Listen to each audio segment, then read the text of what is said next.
Suscríbete a nuestro canal y activa la campana de notificaciones.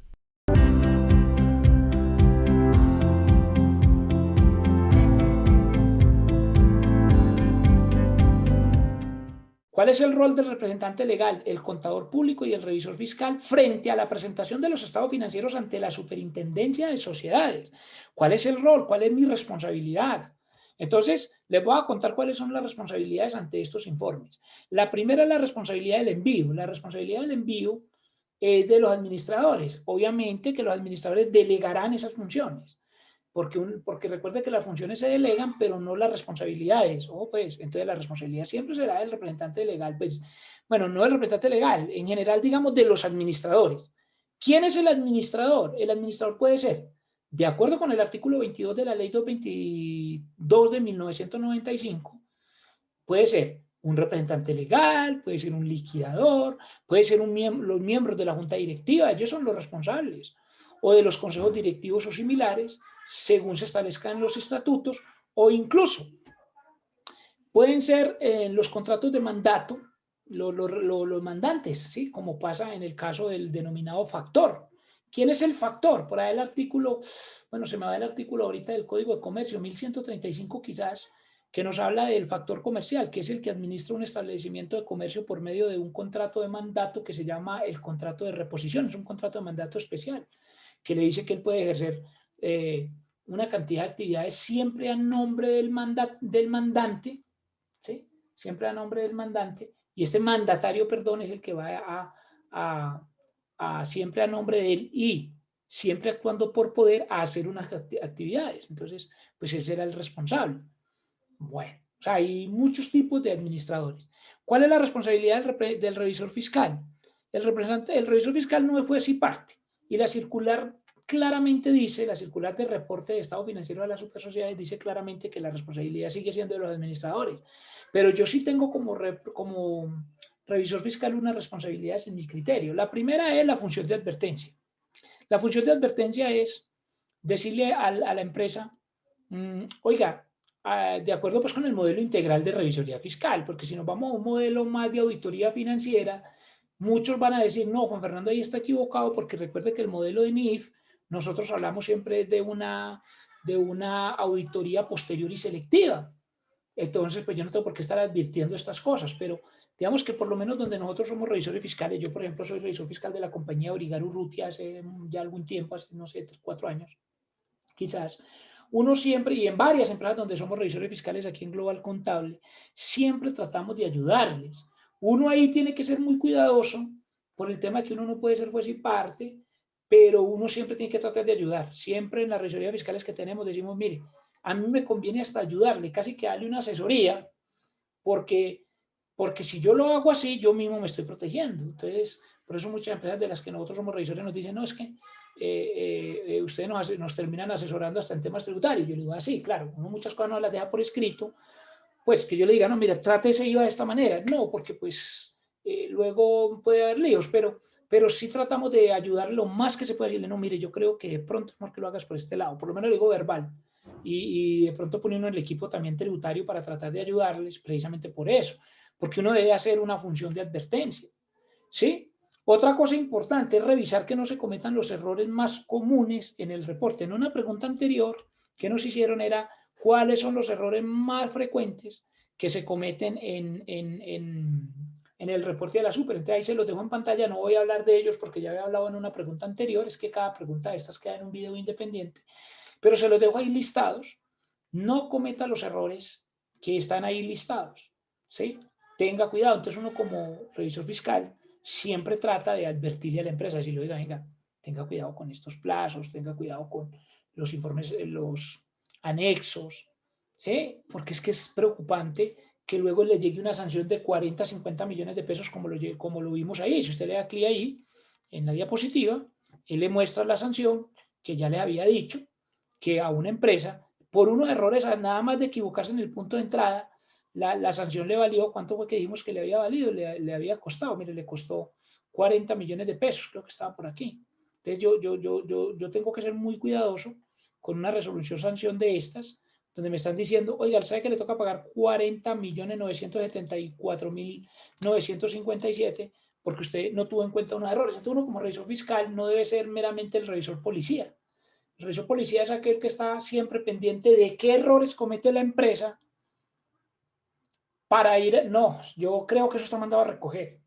Uno siempre tratamos, por lo menos aquí en la firma, de antes ayudar, de colaborar, de decirle a la empresa, hombre, venga, hagamos funciones de advertencia permanentemente, ayudémosles, porque esto es una sanción que vale mucho dinero y, y uno tiene que tratar de colaborarle a las compañías y más en la situación actual.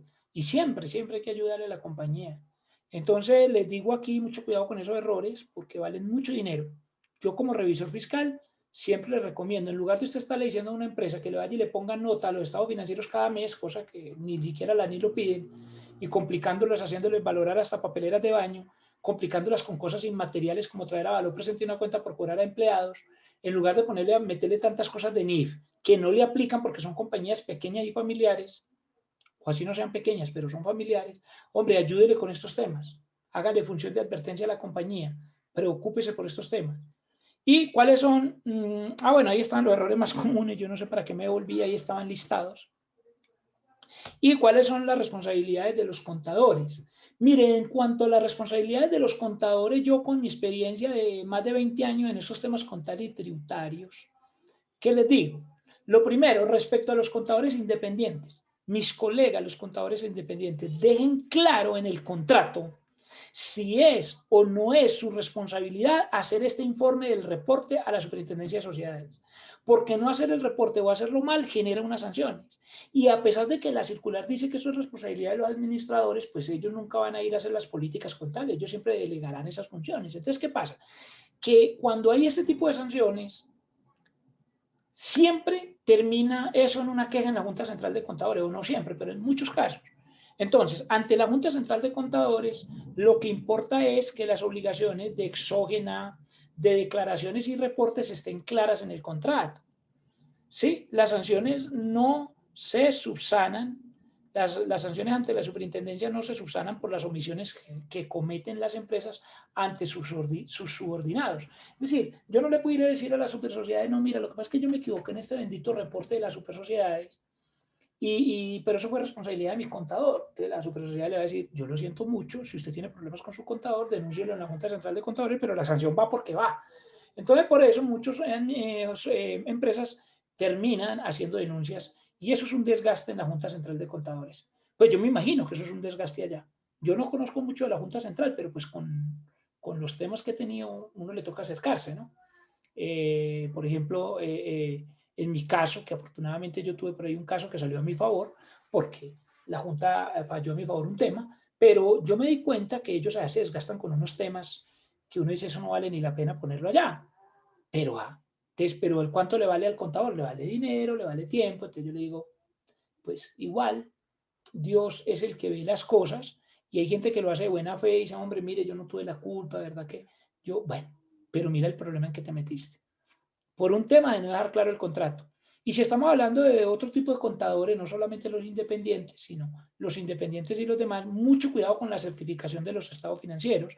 ¿Por qué? Porque la certificación de los estados financieros consiste en declarar que se han verificado previamente las afirmaciones que en ellos están, según lo dice el reglamento, y que todo ha sido fielmente tomado de los libros. Entonces, en el caso del 2020, por el tema de la crisis generada por la pandemia del COVID-19, muchas entidades no quieren aplicar los deterioros de valor de la orientación profesional 18 del Consejo Técnico de la Contaduría y el oficio 115-201667 de 2020 emitido por la Superintendencia de Sociedades. Entonces, ¿qué es lo que está pasando en la práctica?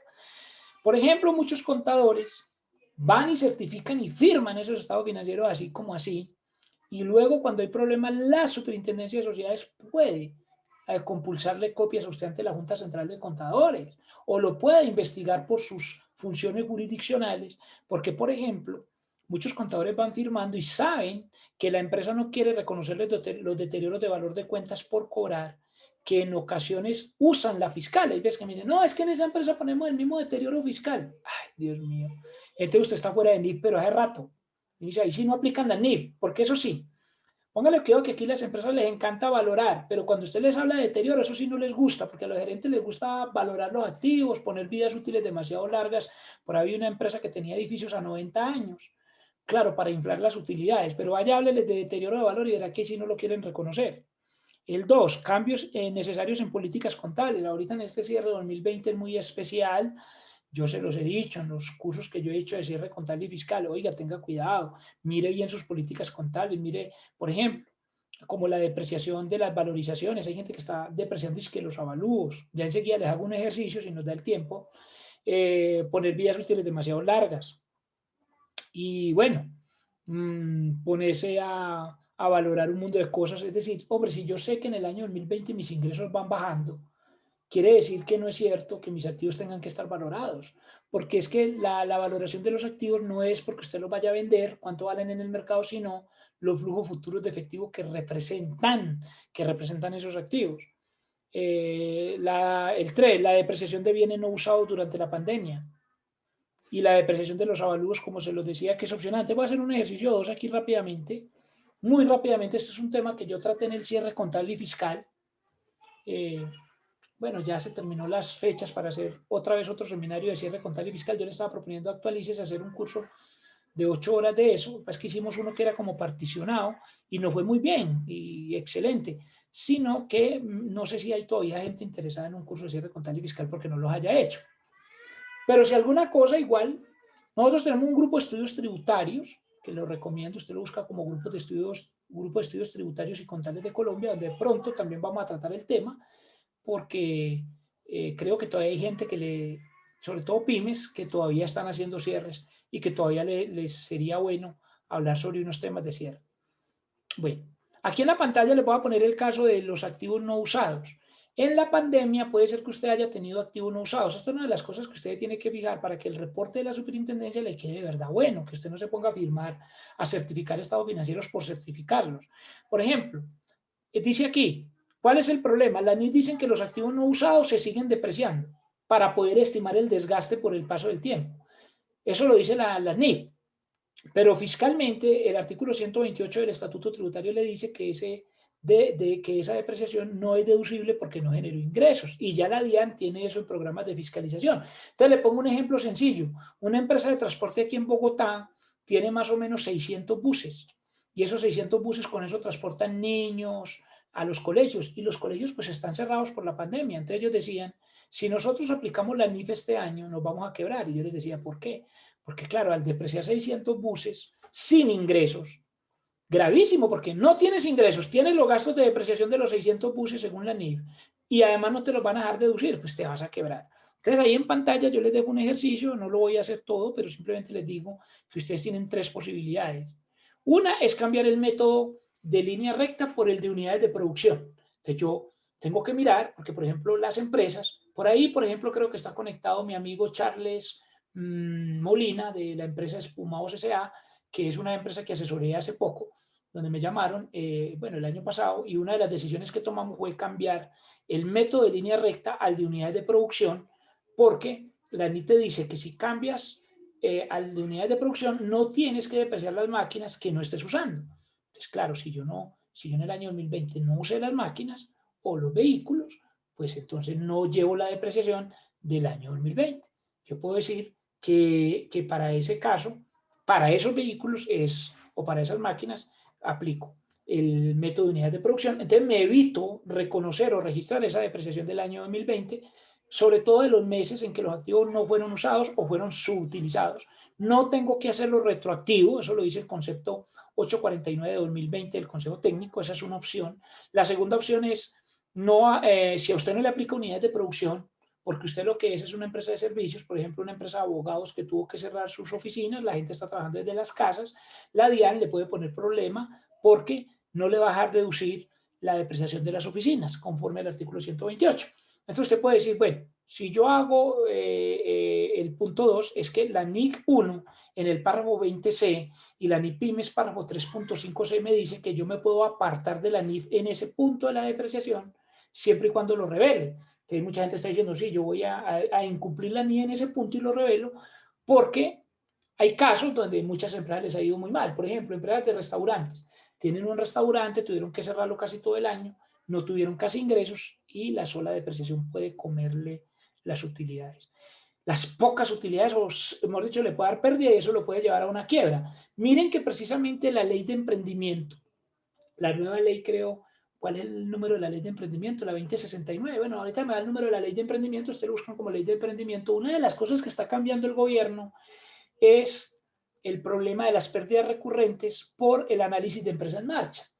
Entonces, mucha gente está diciendo, claro, puede que usted tenga pérdidas recurrentes, pero si usted se pone a aplicar la orientación 18 del Consejo Técnico y en general la NIF dice que tiene que reconocer las pérdidas. Entonces dice, bueno, usted puede entrar en causal de disolución rapidito. Entonces usted es mejor que de pronto se vaya por el criterio de empresa en marcha y usted diga, no, yo mejor me aparto de la NIF en ese punto, hay empresas que les va a tocar. Y ahí hay un punto 3 donde dice, es decir, hay empresas que les va a tocar apartarse de la NIF este año. ¿Por qué? Pues se van a quebrar si se ponen a depreciar activos no usados, por ejemplo. Y si la empresa ya está en insolvencia, puede trasladar el bien hacia activos no corrientes disponibles para la venta y no depreciarlo. Pero si después pero tiene que ser que lo vaya a vender en menos de un año, porque si no lo vende en menos de un año, la depreciación que dejó de reconocer la va a tener que reconocer.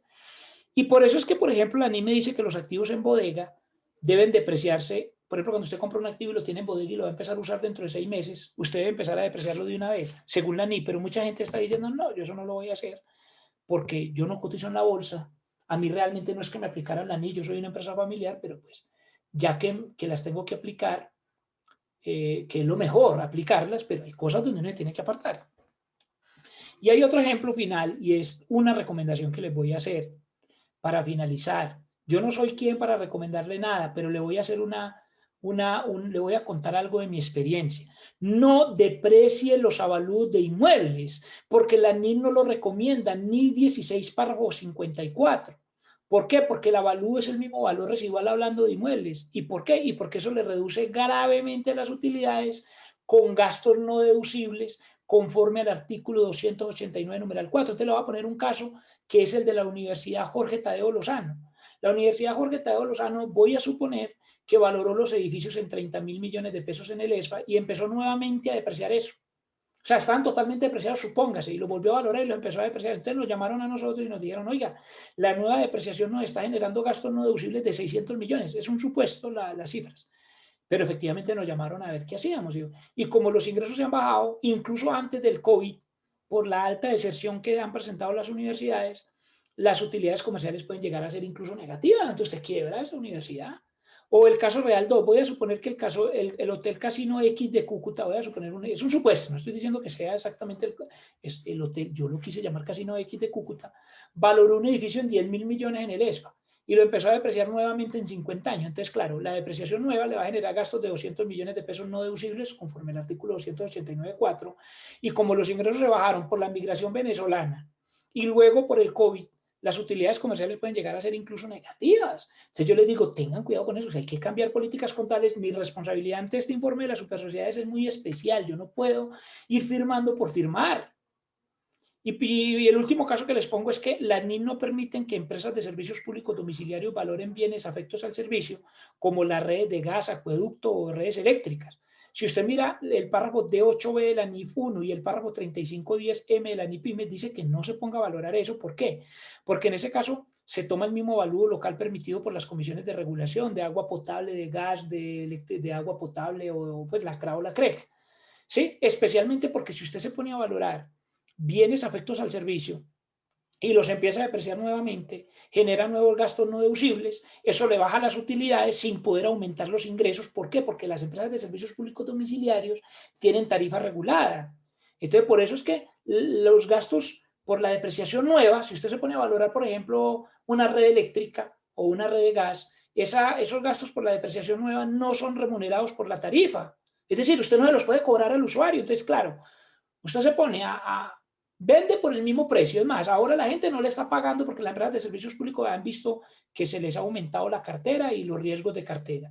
Y usted se puso a valorar las redes de gas o de acueducto y se puso a depreciarla nuevamente, pues grave porque entonces se va a quebrar y fuera de eso no lo puede llevar a la tarifa. Entonces, por eso es que la resolución CREC 015 de 2018 y similares de la CRA dicen claramente que usted no debe, pues que a usted le remuneran únicamente inversión real, no avalúos. Entonces yo dejé un artículo en Google que se llama Empresas de Servicios Públicos no deben valorar activos. Se los digo por mi experiencia real con empresas de servicios públicos. Yo personalmente asesoro actualmente a la empresa de energía de Pereira y asesoro también a empresas como Llano Gas, como la empresa de acueducto de Villavicencio. Bueno, entonces uno sabe que lo primero que les hicimos la advertencia, por ejemplo, a la empresa de aseo de Villavicencio es no se ponga a valorar los camiones y a volverlos a depreciar, porque ni siquiera la NIDE los permite. Claro, allá le venían diciendo que había que hacerlo. Ojo con eso, ojo con las interpretaciones de NIF. Entonces, hay que tener mucho cuidado, la responsabilidad de los contadores es muy grande en este reporte de las supersociedades en este año 2020. Espero que eso haya quedado claro a nuestro usuario. Muchas gracias por su pregunta. Perdón que me alargué, pero es que son temas que son muy delicados. Muy amable, muchas gracias por su pregunta. Sí, usted puede hacer las preguntas a jmejia@globalcontable.com y en nuestras redes de actualícese.com. Estas diapositivas están aquí en el video, en las notas del video pueden encontrar las diapositivas. Muy amables.